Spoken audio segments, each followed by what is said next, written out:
الصالحات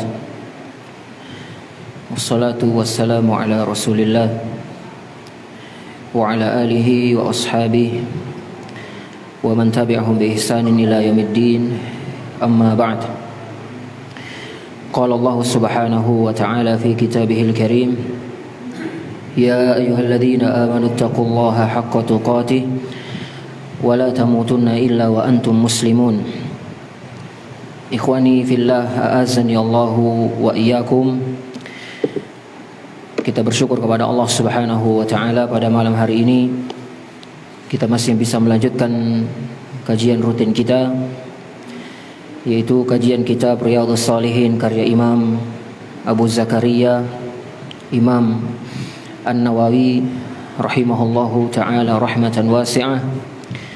Kita memohon kepada Allah Subhanahu wa taala mudah-mudahan apa yang kita kaji ini bisa membuahkan amalan dan bisa memberatkan timbangan kita kelak di yaumil qiyamah. Kita lanjutkan masih dalam bab al-mubadarah ilal khairat, yaitu anjuran untuk segera melakukan kebaikan-kebaikan. Kita masuk pada hadis ke-89. An Jabirin radhiyallahu anhu qala rajulun lin-nabiy sallallahu alaihi wasallam. Dari Jabir bin Abdullah, mudah-mudahan Allah meridai beliau berkata, ada laki-laki yang berkata kepada Nabi sallallahu alaihi wasallam di perang Uhud, ara'aita in qutilta fa aina ana? Wahai Rasulullah, bagaimana pendapatmu jikalau aku terbunuh? Ara'aita in qutiltu fa aina ana? Wahai Rasulullah, jikalau aku terbunuh, maka di manakah tempatku? Qal fil jannah. Nabi sallallahu alaihi wasallam bersabda, di surga. Fa alqa tamaratin kunna fi yadihi. Kemudian laki-laki tadi melemparkan beberapa biji kurma yang masih di tangannya. Thumma qatala hatta qutila. Kemudian laki-laki tadi masuk ke dalam barisan peperangan sampai beliau terbunuh. Hadis ini diriwayatkan oleh Imam Al-Bukhari dan Muslim. Ikhwani fillah, azani Allah wa iyyakum, lihatlah betapa para sahabat yakin betul dengan surga Allah Subhanahu wa taala. Ketika di perang Uhud, dia bertanya, ya Rasulullah, kalau aku terbunuh, di mana tempatku? Mungkin beliau sambil makan kurma. Maka kata Nabi, di surga. Maka beliau langsung buang, atau beliau langsung letakkan kurmanya dan langsung masuk ke dalam medan peperangan. Dan dia pun terbunuh. Ini khonifillah azani Allahu wa iyyakum, betapa para sahabat memiliki keyakinan yang begitu dalam kepada surganya Allah Subhanahu wa taala. Dalam hadis ini kita bisa mengambil beberapa pelajaran. Pelajaran yang pertama, hadzal haditsu dalilun ala mubadarati sahabah ila al-a'mali salihah. Hadis ini menjadi dalil bahwa para sahabat sangat bersegera dalam beramal soleh. Wa annahum la yata'akhkharuna fiha, dan para sahabat tidak mengakhir-akhirkan dan menunda-nunda amalan-amalan soleh mereka. Wa hadza sya'nuhum, dan inilah keadaan mereka. Walihada kanat lahumul izzatu fid dunya wa fil akhirah. Oleh karenanya para sahabat memiliki kemuliaan di dunia dan di akhirat. Jadi ini dalil yang jelas bagi kita, Pak, bahwa para sahabat adalah orang yang sangat bersegera dalam beramal saleh. Ketika yang didengarnya adalah surga, mereka orang yang paling cepat untuk mencari surga tersebut. Wa nadhiru hadza anna an-nabiyya khataba an-nasa yaum 'id, thumma nazala fataqaddama ila an-nisa. Dan dalam hadis lain Nabi SAW pernah berkhutbah di hari Id, hari raya. Thumma nazala, kemudian Nabi turun ke atas, turun dari mimbar, dan Nabi sallallahu alaihi wasallam maju berkhutbah kepada para wanita. Ya ma'syaron nisa, tasaddaqna fa inni urikunna aktsara min ahli nar. Wahai para wanita, bersedekahlah kalian, sesungguhnya aku melihat penghuni neraka paling banyak itu dari wanita. Lalu para sahabat yang perempuan pulang. Dia ambil gelangnya, dia ambil cincinnya, dia ambil kalungnya. Mereka pun bersedekah, bersegera bersedekah mentaati perintah Rasulullah sallallahu alaihi wasallam. Kenapa paling banyak masuk neraka perempuan? Kata Nabi sallallahu alaihi wasallam, yakfurnal ashir. Mereka itu terlalu banyak mengkufuri suami-suami mereka.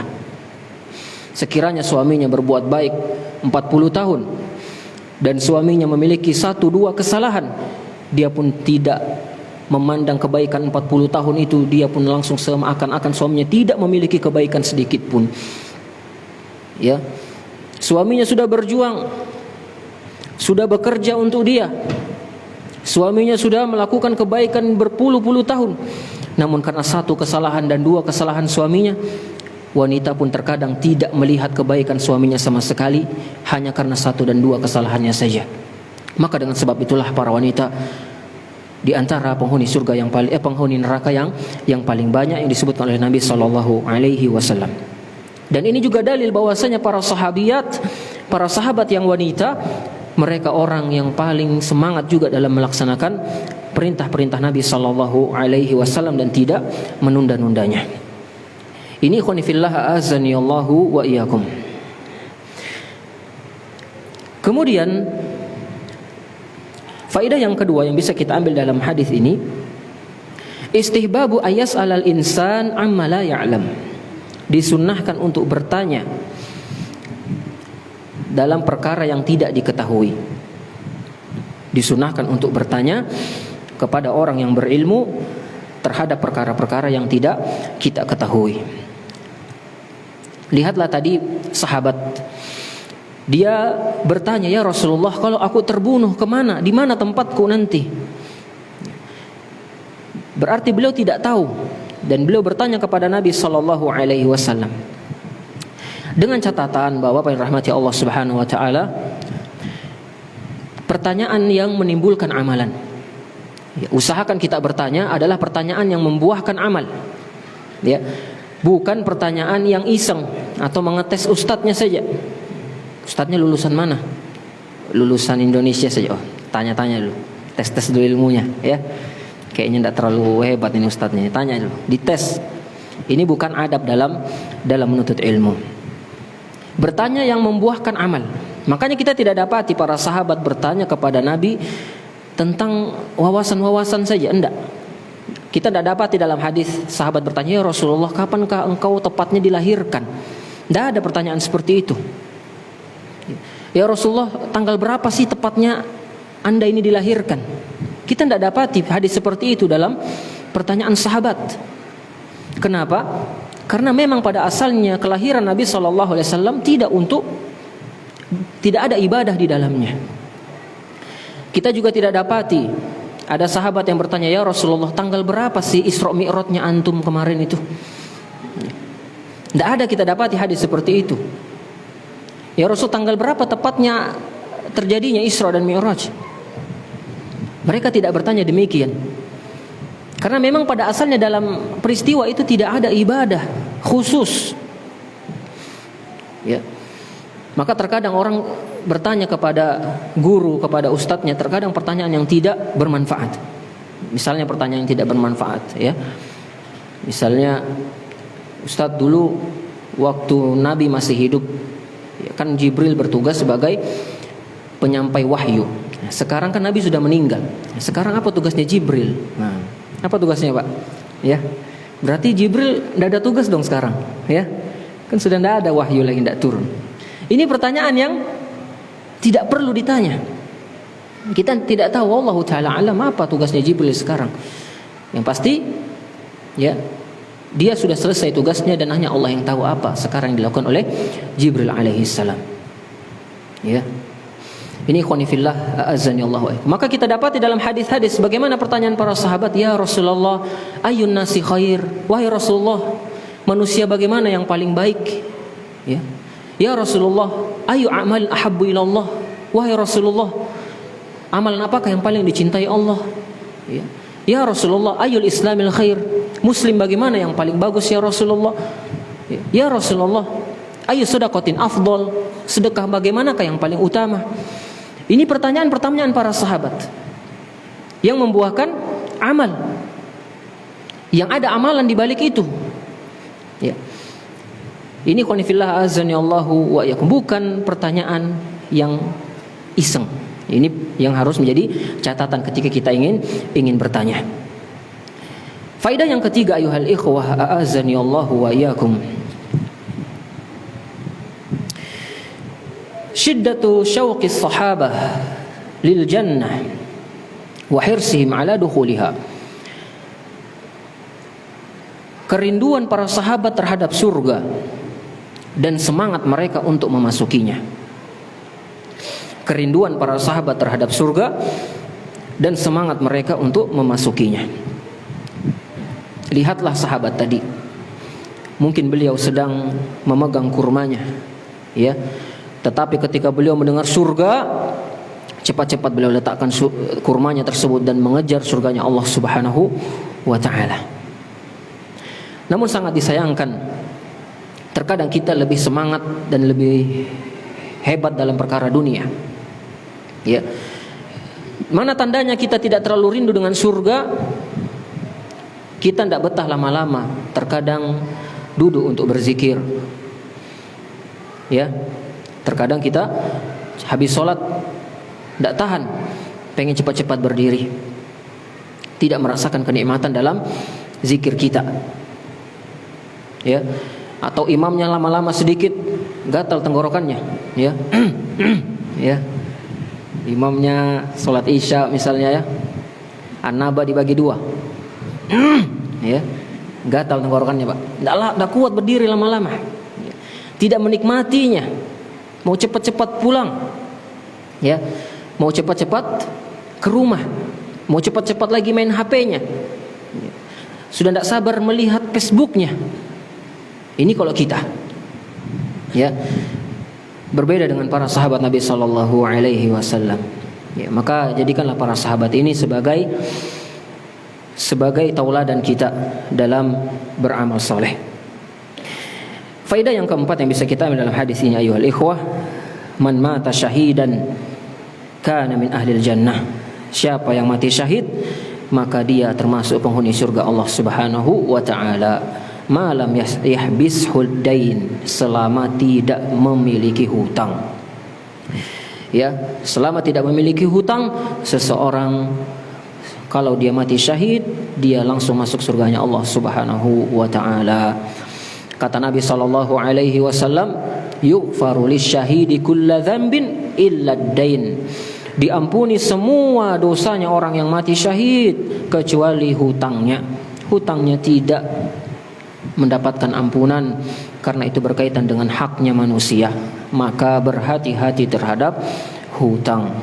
Ini khonifillah azanillahu wa iyyakum, beberapa faedah yang bisa kita ambil dalam hadis ke-89. Kemudian Syekh Al-Utsaimin rahimahullahu taala memberikan catatan. Apakah boleh kita mengatakan seseorang itu syahid ketika kita melihat ada orang yang mati di medan perang? Fahal nashhadu lahu bi annahu syahid? Boleh enggak kita mengatakan fulan mati syahid sudah? Pasti syahid. Ya, maka jawabannya tidak boleh. La yajuz li'annahum bi annahu syahid. Tidak boleh kita bersaksi orang itu pasti mati syahid, tidak boleh. Li'anna nabiyya qala, karena Nabi bersabda, ma min maklumin yuklamu fi sabilillah illa ja'a yaumal qiyamati wa jurhuhu yathghabu dama. Kata Nabi, tidaklah satu luka terluka di jalan Allah kecuali datang di hari kiamat mengucur darahnya. Al-launu dam war rihu rihul misk. warnanya warna darah, tetapi harumnya harum minyak kasturi. Dan Nabi bersabda, wallahu a'lamu biman yuklamu fi sabilillah. Hanya Allah yang tahu luka-luka yang berdarah di jalan Allah. Ini menunjukkan bahwa Bapak yang rahmati Allah Subhanahu wa taala, bahwa tidak boleh seseorang memastikan orang itu mati syahid kecuali yang dipersaksikan oleh Nabi sallallahu alaihi wasallam. Kenapa? Karena niatnya dia ketika berperang hanya Allah yang mengetahuinya. Kita hanya boleh mendoakannya saja. Masya Allah, fulan telah mati di medan jihad, mudah-mudahan beliau termasuk orang yang mati syahid. Demikian saja. Tidak boleh kita mengatakan fulan pasti syahid, surga sudah dia, pasti surga, syahid. Tidak boleh. Karena memastikan seorang surga, memastikan seseorang syahid, itu hanya hak Nabi SAW. Itu pun berdasarkan wahyu saja. Adapun setelah Nabi SAW, tidak boleh kita memastikan orang pasti syahid. Karena terkadang ada seseorang yang mengatakan fulan matinya Masya Allah sudah, surga sudah dia, husnul khotimah sudah, syahid sudah pasti. Ini termasuk perkara yang kita hendaknya jauhi, ya. Apalagi di medan jihad, an-niyat mutafawitah, niat seorang berbeda-beda. Ada yang berjihad hanya supaya dikatakan pahlawan nasional, ya. Kenapa antum ikut perang? Supaya ada nanti mukaku di uang 10.000, misalnya gitu Pak ya. Masya Allah, antum ini niatnya lain sudah, ya. Ada yang lagi supaya aku dikenang, supaya kalau anak-anak itu mengheningkan cipta itu saya yang diingat-ingatnya, ya. Saya yang didoakan, diingat-ingat mereka jasa saya. Ini berarti bukan karena Allah Subhanahu wa taala. Maka dalam berjihad di jalan Allah Subhanahu wa taala juga berbeda-beda, dan kita tidak bisa memastikan apakah orang pasti ikhlas kepada Allah Subhanahu wa taala atau tidak. Maka tidak boleh seorang mengatakan fulan pasti syahid kecuali hanya dalam konteks doa. Fulan sudah mati di medan jihad, mudah-mudahan beliau termasuk orang yang mati syahid. Ini bentuknya konteks dalam berdoa. Wallahu taala a'lamu bis-shawab. Kita lanjut pada hadis yang ke-90.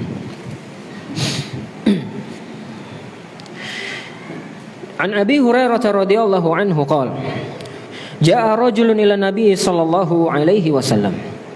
Dari Abu Hurairah, mudah-mudahan Allah meridai beliau. Beliau mengatakan, telah datang seorang laki-laki kepada Nabi sallallahu alaihi wasallam. Faqal, laki-laki tersebut berkata, "Ya Rasulullah, ayyus sadaqati a'dhamu ajra?" Wahai Rasulullah, sedekah manakah yang paling besar pahalanya? Lihat Pak ya, bagaimana para sahabat pertanyaannya kepada Nabi sallallahu alaihi wasallam.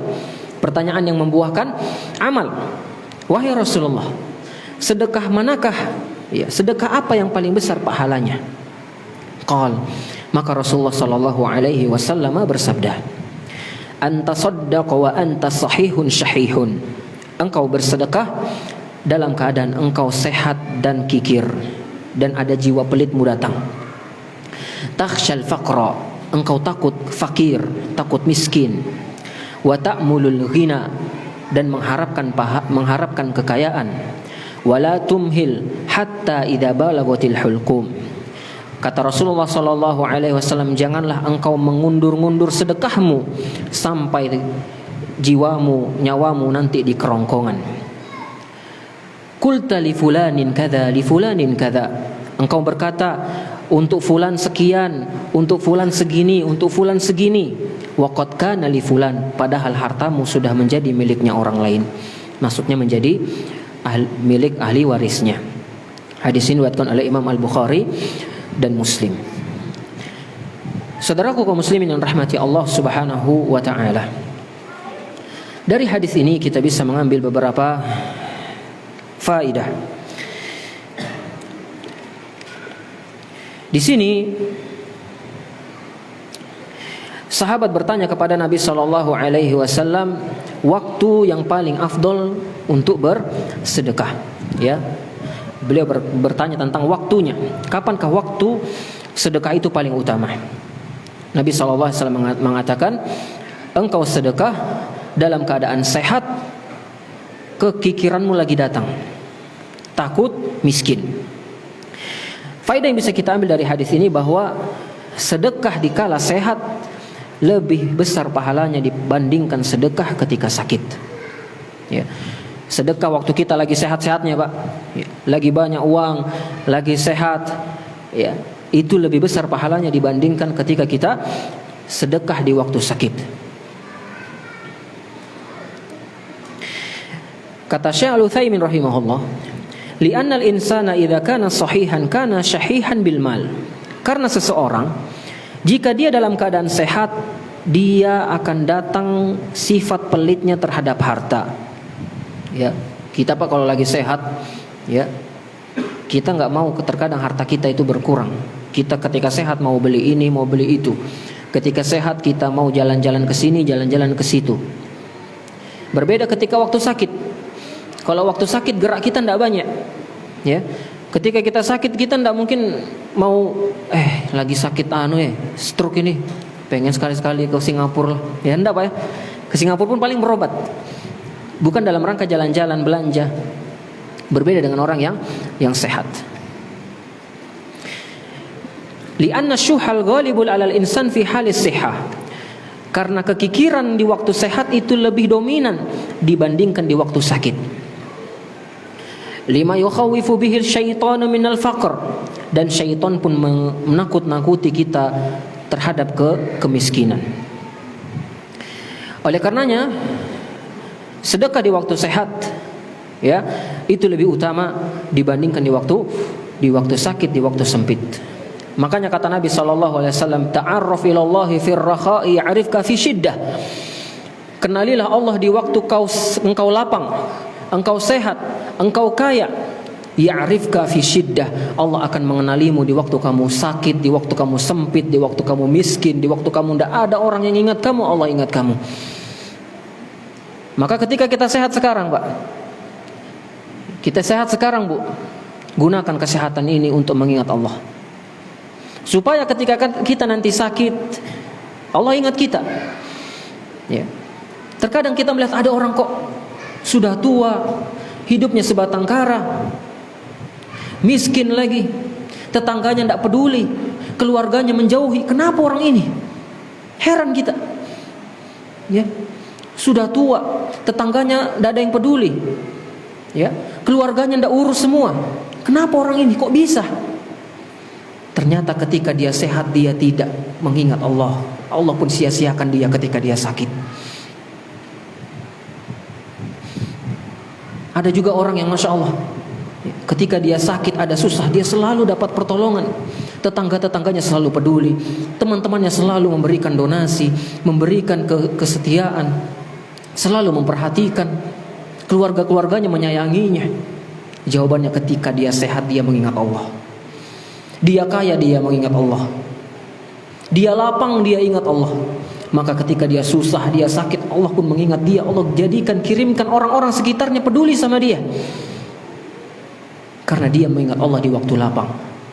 Maka ta'arraf ilallahi fir rakha'i ya'rifka fi syiddah. Ingatlah Allah ketika kita lapang, ketika kita sehat, ketika kita kaya. Allah akan ingat kita ketika kita susah. Ini khonifillah azani Allah wa iyyakum. Maka terkadang kita heran, kesiannya kai-kai di sana itu. Nah, kenapa? Sendirian kesian. Tidak ada yang peduli. Tidak ada anaknya sudah semuanya pergi. Tetangganya juga tidak ada yang urus. Sudah kencing di tempat, buang air di tempat, tempatnya bau, tidak ada yang peduli. Ternyata selama mudanya dia orang yang lalai, tidak pernah ingat Allah. Sebagai balasan terhadap apa yang dia lakukan di masa mudanya, menyia-nyiakan Allah Subhanahu wa taala.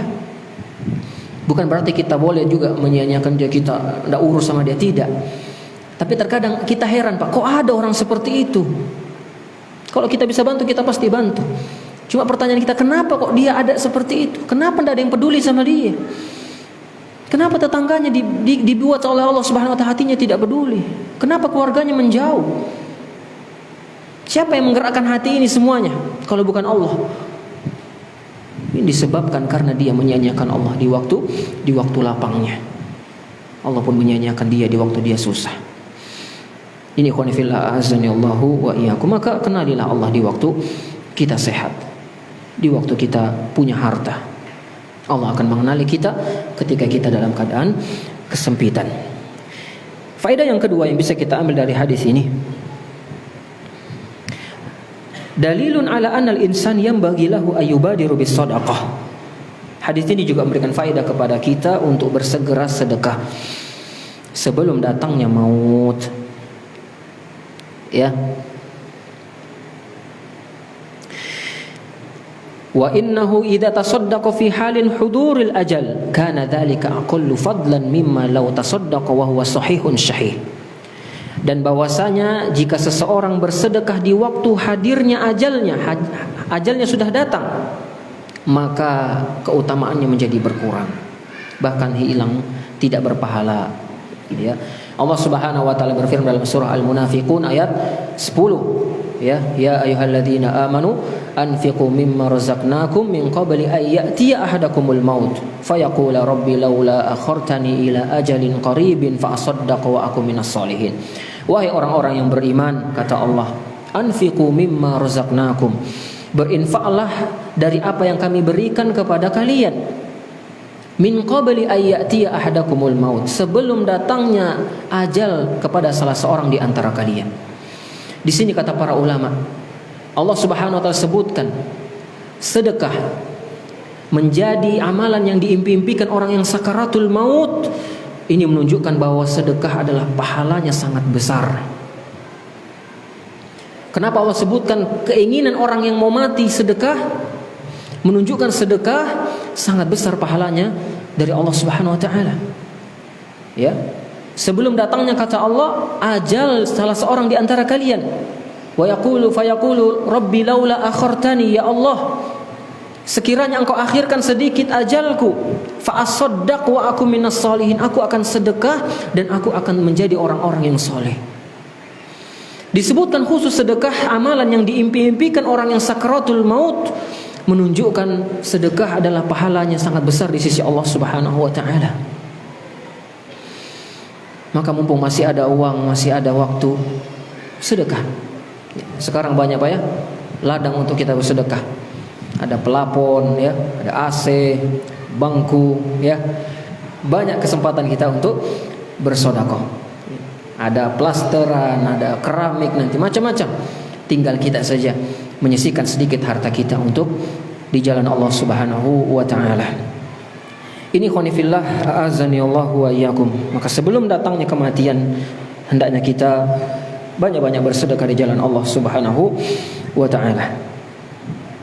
Faedah yang selanjutnya, fa fi hadzal hadits dalilun ala anna al-insana idza takallama fi siyaqil maut fa innahu yu'tabar kalamuhu idza lam yudhal. Dalam hadis ini juga dalil bahwa seseorang jika berbicara di sakaratul maut tapi masih sadar, dia sakaratul maut tapi masih ada kesadarannya sedikit, maka perkataannya itu dianggap, maka dia tetap mendapatkan pahalanya. Fa in adhala hatta sara la yash'ur bima yaqul fa innahu la ibrata bi kalami. Tetapi jika kesadarannya sudah hilang, maka ucapannya dia tidak tadi berpahala lagi.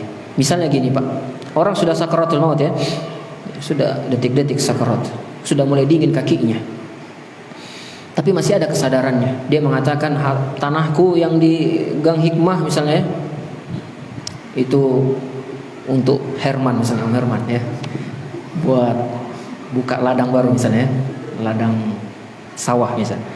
Tanahku di Gang Damai untuk Akhi Taufik untuk handil mengaji ya, bikin markas di sana dia, misalnya begitu. Ini masih dianggap Pak, dia tetap berpahala, ditulis pahala. Tapi ketika dia mulai hilang kesadarannya, sudah hilang kesadarannya, maka yang seperti ini sudah bukan harta dia lagi, sudah berpindah menjadi harta ahli waris dia, sudah punya istrinya, sudah punya anaknya. Maka sebelum perpindahan ini, maka kita bersedekah ya. Apa kata Nabi sallallahu alaihi wasallam dalam hadis ini? Hatta idza balaghatil hulqum qulta li fulan kadza li fulanin kadza. Sampai ketika sakaratul maut datang, engkau mengucapkan untuk fulan segini, untuk fulan segitu. Wa qad kana li fulan, padahal hartamu sudah miliknya ahli warismu. Ya, ini menunjukkan bahwa ketika belum hilang kesadaran, maka masih dianggap omongannya tersebut, namun jika hilang sudah kesadarannya tidak bisa dianggap lagi. Ini kata Syekh Al-Utsaimin rahimahullahu taala. Kemudian faedah yang selanjutnya dalam hadis ini, wa fihi dalilun ala anna ruh takhruju min asfalid badan. Hadis ini juga memberikan dalil kepada kita bahwa ruh itu keluar dari bawah badan, dari kaki. Ya. Ini juga dalil bahwa ruh ketika sakaratul maut itu, ruh itu keluar dari kaki, bukan dari atas ke bawah, tapi dari bawah ke atas. Tas'udu hatta tasil ila a'lalil badan, naik ke atas sampai ke badan yang paling atas. Summa tuqbadu min hunak, kemudian dicabutlah dari atas kepalanya. Makanya Nabi SAW mengatakan hatta idza balaghatil hulqum, sampai ketika nyawanya sudah di tenggorokan. Ya, karena memang nyawa ini dicabutnya dari bawah ke atas. Allah Subhanahu wa taala berfirman dalam surah Al-Waqiah, ya, hatta idza balaghatil hulqum wa antum hina idzin tandurun. Dan jikalau nyawa sudah di kerongkongan, wa antum hina idzin tandurun, dan engkau waktu itu melihatnya. Ya, kata Nabi sallallahu alaihi wasallam, idza qabada ar-ruh tabi'ahul basar. Jika roh itu dicabut, mata itu ikut mengikutinya. Maka kita melihat ketika orang sakaratul maut, bagaimana, ke arah mana matanya? Ke arah atas, ya. Ketika orang sakaratul maut dicabut nyawanya, maka pandangannya pun mengikuti roh itu keluar, yaitu ke atas. Ini khonifillah azan ya Allah, kita berdoa kepada Allah, mudah-mudahan kita mendapatkan husnul khatimah. Ini khonifillah azani Allah wa iyyakum. Kita baca hadis yang selanjutnya. Hadis yang ke-91. An Anasin radhiyallahu an anna Rasulullah sallallahu alaihi wasallam akhadha sayfan yauma Uhudin. Dari Anas bin Malik, mudah-mudahan Allah meridhai beliau, bahwasanya Rasulullah sallallahu alaihi wasallam bersabda, Rasulullah sallallahu alaihi wasallam akhadha sayfan, mengambil sebuah pedang di perang Uhud. Faqala man ya'khudhu minni hadha, maka Nabi sallallahu alaihi wasallam bersabda, siapa yang mau mengambil pedang ini? Fabasatu aydiyahum, maka para sahabat pun mengangkat tangan-tangan mereka. Kullu insanin minhum yaqul, setiap mereka mengatakan dari para sahabat, ana, saya ya Rasulullah, saya ya Rasulullah. Mereka berebut pedang dari Nabi sallallahu alaihi wasallam. Qal, kemudian Nabi sallallahu alaihi wasallam bersabda, faman ya'khudhuhu bihaqqihi, siapa yang mau mengambil pedang ini tetapi menunaikan haknya? Fahjamal qaumu, maka para sahabat pun terdiam. Faqala Abu Dujanah, ya, berkata Abu Dujanah radhiyallahu an, ana akhidhuhu bihaqqihi, aku yang akan mengambil pedang itu ya Rasulullah dan menunaikan haknya. Fa akhadahu, maka Abu Dujanah pun mengambil pedang itu. Fa falaqa bihi hamal musyrikin, kemudian dia pun menyerang dan menebas orang-orang musyrikin. Hadis ini diriwayatkan oleh Imam Muslim. Ikhwani fillah, a'azzani Allahu wa iyyakum. Dari hadis ini kita bisa mengambil beberapa pelajaran. Pelajaran yang pertama, bayanul li syuja'ati Abi Dujanah radhiyallahu an wa tadhiyatihi wa tasdiqihi fil jihad. Hadis ini memberikan faedah kepada kita, penjelasan tentang keberaniannya Abu Dujanah. Ya. Jadi pada sahabat namanya Abu Dujanah, Pak, yang sangat pemberani. Dan pengorbanan beliau dan jujurnya keimanan beliau. Ya. Abu Dujanah orang yang sangat pemberani. Nanti habis ini ada ummahat melahirkan ya. Namanya siapa Abu Dujana. Masya Allah ya. Kenapa kemarin kajian dengar pemberani? Soalnya Umar apa sudah habis semua sudah namanya dipakai semua sudah sama ikhwan. Aisyah ya. Siapa lagi? Itulah ya Ismail sudah ada semua. Kayaknya Abu Dujana jarang dengar ini ya. Ya sudahlah kasih nama anakku Abu Dujana ya. Ini qanifillah azani Allah wa iyyakum. Sekarang perang senjata tidak ada ya. Atau belum kita melihatnya. Orang yang berperang dengan pedang, dengan tombak, dengan panah. Adanya sekarang jihad, yaitu jihad dengan ilmu. Ya. Dengan ilmu. Maka seorang yang belajar dikatakan juga seorang yang berjihad. Karena jihad ada dua. Ada jihad bis saif wa jihad bil qalam. Ada jihad dengan pedang dan jihad dengan pena.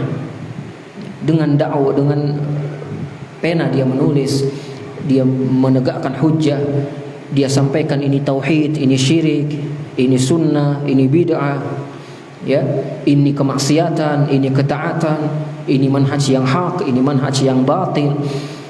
Ini termasuk jihad di jalan Allah Subhanahu wa taala. Kalau Abu Dujanah berani, sangat berani dalam jihad senjata, maka kita juga dituntut untuk berani di dalam jihad, dalam peperangan, yaitu dalam ilmu. Ya, jangan malu-malu dalam mengamalkan ilmu. Ya. Di kerjaan, ya, waktu ke masjid selalu tinggi celananya. Ya. Sampai di laut, ya, di kerjaan, malu aku pakai celana cingkrang sendiri.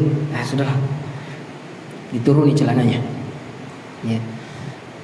Sampai di kota yang dia kerja di sana, malu aku sendirian aja, nak berjenggot dibully terus. Udahlah, kasih tipis-tipis saja ya, syukurnya. Ini apa? Ini mengganggu, ceret ya, tinggal segini saja. Atau sininya dicukur Pak, tinggal sininya ya, misalnya. Malu. Ya. Kita pun mengamalkan ilmu butuh jihad, butuh pengorbanan. Oleh karena ikhwan fillah azani Allah wa iyyakum. Bahkan jihad dengan ilmu dikatakan oleh Allah Subhanahu wa taala adalah jihad yang besar. Allah berfirman dalam surah Al-Furqan, "Fala tuti'il kafirin wajahidhum wajahidu jihadan kabira."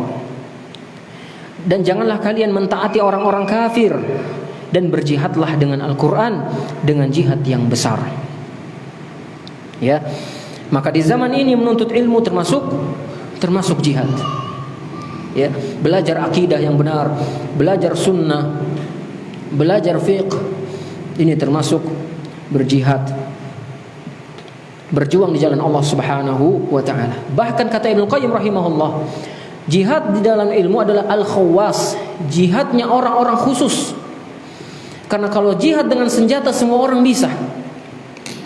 Kita Pak dikasih pedang satu-satu pergi jihad semua bisa, ya. Atau dikasih senjata ya paling 2-3 hari belajar tembak-tembak ya, seminggu saja belajar tembak, insya Allah bisa. Tapi kalau belajar ilmu tidak bisa seminggu, tidak bisa 5 hari, tidak bisa belajar fikih 2 hari, 1 tahun, bahkan puluhan tahun kita baru bisa kita menguasai satu ilmu dalam agama. Makanya jihad dengan ilmu adalah, kata Ibnu Qayyim rahimahullah, adalah al-khawas, yaitu jihadnya orang-orang yang khusus. Karena tidak semua orang bisa, tidak semua orang Allah kasih keutamaan ini. Oleh karena ikhwan fillah azani Allah wa iyyakum, kita berusaha untuk mengajarkan sedikit ilmu yang kita punya kepada anak kita, kepada istri kita. Buatlah satu kajian kecil-kecilan, membaca hadis bersama, membaca sirah Nabi bersama, dalam rangka kita berjihad, berjuang menjaga agama Allah Subhanahu wa taala. Ini faedah yang pertama. Faedah yang kedua, ayuhal ikhwa azani Allah wa iyyakum. Targhibur Rasul ashabahu ala mazidi minal tadhiyah. Rasulullah memotivasi sahabat untuk berkorban untuk agama ini. Rasulullah SAW memotivasi para sahabat agar berkorban untuk agama ini. Ya. Maka ketika kita mau masuk surga, ada yang harus kita korbankan. Berkorban waktu, berkorban tenaga, berkorban harta, berkorban fisik kita. Semua harus kita korbankan. Dan kita tidak seberapa dibandingkan dengan pengorbanan para sahabat. Kita bayangkan Pak, bagaimana di medan jihad itu. Kita saja lihat orang betikaman, ya, satu orang lawan satu orang, kita takut Pak ya. Naik motor orang betikan, weh, takut, ya, ngeri. Bagaimana yang jikalau ini pakai pedang, ya. Dua kubu yang besar, masing-masing memegang pedang, memegang tombak, ya, memegang panah, kemudian bertemunya dua pasukan. Bagaimana perasaan mereka? Bagaimana perasaan istri mereka melepaskan suaminya yang mau berjihad? Kalau bapak-bapak pergi ke kerjaan, insya Allah pulang masih hidup Pak, ya, insya Allah, ya, biidznillah, karena hari-hari pulang insya Allah. Tapi kalau orang berjihad, kecil kemungkinannya bisa pulang lagi, ya. Bagaimana coba seorang ibu yang melepaskan anak bujangnya, mak pergi dulu mak ya, mau jihad dulu, ya. Misalnya ya kita bicara di zaman sahabat, dia anak hati-hati. Ini berbeda Pak perasaannya ketika melepas anak ke pondok. Kalau ke pondok kan mak pergi dulu ya kemana? Ke Manggar ya sudah, hati-hati ya. Paling cium-cium, cium pipi kanan, pipi kiri sudah. Tapi kalau jihad, masya Allah, anak bujang yang tersayang, kemungkinan besar tidak balik lagi. Suami tercinta. Bagaimana pengorbanan para sahabat? Ini luar biasa. Dan tidak ada apa-apanya dibanding kita sekarang. Oleh karena ikhwanifillah azani Allah wa iyyakum, masuk surga butuh pengorbanan. Pengorbanan para sahabat bukan cuma nyawanya, perasaannya, hartanya, semua lini hidupnya mereka korbankan untuk Islam. Maka mereka pantaslah mendapatkan radhiyallahu anhum wa radu'an. Mudah-mudahan Allah meridhai mereka dan Allah pun ridho kepada mereka. Karena memang begitu besar pengorbanan mereka untuk agama ini. Berbeda jauh dengan kita sekarang. Maka ikhwani fillah azani Allah wa yakum, masuk surga butuh pengorbanan, butuh capek-capek, butuh letih-letih. Karena di surgalah tempat yang paling menyenangkan untuk kita. Ini ikhwani fillah azani Allah wa iyyakum. Faedah yang lainnya yang bisa kita ambil dari hadis ini, jawazu 'ardis silahi 'alal jundi li hamlihi bihaqqihi. Bolehnya seorang komandan memberikan senjata kepada anak buahnya. Ya, bolehnya seorang komandan menawarkan pedang kepada anak buahnya. Tentunya untuk agar menjalankan hak-hak senjata itu, ya, digunakan. Dan Nabi SAW sini tidak mengunggulkan satu sahabat. Nabi SAW menawarkan, sifatnya penawaran. Siapa yang mau pedang ini? Nabi tidak menunjuk Abu Dujana, kamu tuh paling pemberani, ini pedang buat kamu. Kalau seperti ini konteksnya, mungkin sahabat yang lain mungkin cemburu. Wah, kenapa Rasulullah itu Abu Dujana diutamakan, disebutkan namanya di tengah-tengah kita. Mungkin ada kecemburuan di antara para sahabat. Tapi Nabi SAW dengan hikmahnya, beliau mengangkat senjata. Siapa yang mau pedang ini? Abu Dujana pun mengangkat tangannya. Ya. Ini hikmah, ya, dalam peperangan. Kemudian faedah yang selanjutnya, qudratin nasi fi hamli silahi mutafawitah. Kemampuan manusia dalam memakai senjata juga berbeda-beda. Tidak satu tingkatan. Ya. Ada sahabat yang jagonya memanah saja. Kalau manah dia masya Allah bidik, hampir-hampir tidak pernah melesat ketika dia memanah. Ada sahabat yang hanya pandai memainkan pedang saja. Ada sahabat yang hanya pintar memainkan tombak saja. Mereka berbeda-beda. Begitu pula dalam ilmu, Pak. Kita tidak bisa menuntut satu ustaz tahu semua ilmu. Dia paling hebat tajwid, paling hebat fikih, paling hebat tauhid, paling hebat warisan. Tidak bisa. Ilmu manusia juga mutafawitah, bertingkat-tingkat. Apalagi di zaman kita, Penuntut ilmu itu masuknya takhassus, masuknya itu kejuruan, spesialis. Ada ustadz yang spesialisnya di bidang tauhid, dia pakar di tauhid, dan dia tidak terlalu mendalam dalam masalah fikihnya. Ada ustadz yang masya Allah dia hebat di bidang fikih. Kalau berbicara fikih, masya Allah dia yang mendalam di bidang fikihnya. Namun kalau dia berbicara tentang asma wa sifat, bantahan kepada Mu'tazilah, kepada Jahmiyah, dia tidak terlalu mendalaminya. Ada ustadz yang hanya di bidang muamalah saja, tidak begitu mendalam di bidang yang lainnya. Ada ustadz yang hanya fokus di bidang tajwid saja, tahsin saja, ya, makharajul huruf saja. Tetapi kalau dia disuruh berbicara tentang fikih, tentang tauhid, dia tidak begitu mendalam di sana. Berbeda dengan zamannya Ibnu Taimiyah. Ibnu Taimiyah rahimahullah disebutkan oleh para ulama, "Idza takallama fil fiqhi faka'annahu la ya'lamu syai'." Ibnu Taimiyah kalau berbicara fikih, Pak, seakan-akan dia tidak mengetahui ilmu kecuali hanya ilmu fikih saja. Wa idza takallama 'anil aqidah, 'anil i'tiqad, faka'annahu la ya'lamu syai' illa. Dan jika Ibnu Taimiyah mengucapkan, berbicara tentang tauhid, tentang akidah, seakan-akan dia cuma pakar di bidang akidah, tidak tahu ilmu fikih dan yang lainnya. Wa idza takallama 'an siratin nabi, jika dia berbicara tentang sirah Nabi sallallahu alaihi wasallam, seakan-akan dia bidangnya, pakarnya sirah, dan dia tidak mengetahui ilmu yang lainnya. Di zaman kita tidak ada yang sudah gitu, Pak. Ya. Ustadz ini kalau berbicara fikih, wow, pokoknya kayak pakar fikih. Kalau bicara tauhid, pakar tauhid, enggak. Sekarang kita sistemnya apa? Takhassus. Iya, bidang ini dia pakar dan di bidang lain dia tidak terlalu mendalaminya. Ya. Dan tidak menutup kemungkinan tidak belajar namun tidak begitu mendalaminya. Maka kita juga harus hikmah dalam menyikapi para asatidzah, para ulama. Kita tidak bisa menuntut ini ustadz ini kok begini, masa begitu saja tidak tahu. Kemana belajarnya? Misalnya begitu, Pak ya. Beliau mereka juga manusia, mungkin terluput darinya bab ini, terluput darinya bab itu. Ini menjadi udzur buat mereka, karena tidak ada satu manusia yang menguasai semua ilmu, tidak ada kecuali Rasulullah sallallahu alaihi wasallam.